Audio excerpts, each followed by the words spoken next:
বগুড়ার গাবতলীতে একটি ট্রেনের ৩টি বগি লাইনচ্যুত হওয়ায় বগুড়ার সাথে উত্তরের ৫ জেলার প্রায় আড়াই ঘণ্টা রেল যোগাযোগ বন্ধ ছিল। রোববার রাত ৮:৩০টার দিকে গাবতলী রেলগেট এলাকায় এই ঘটনা ঘটে।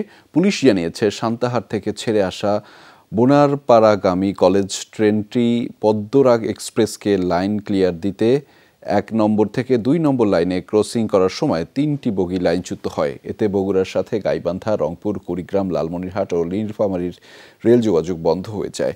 রিলিফ ট্রেন গিয়ে রাত ১১টার দিকে লাইনচ্যুত বগিগুলো সরিয়ে নিলে ১ নম্বর লাইনে ট্রেন চলাচল স্বাভাবিক হয়। এর আগে গত ২৫ জুন গাবতলী উপজেলার সুখানপুকুর রেল স্টেশনে পদ্মরাগ এক্সপ্রেসকে লাইন ক্লিয়ার দিতে গিয়ে এভাবেই লাইনচ্যুত হয়ে পড়ে কলেজ ট্রেন নামে লোকাল ট্রেনটির ৩টি বগি।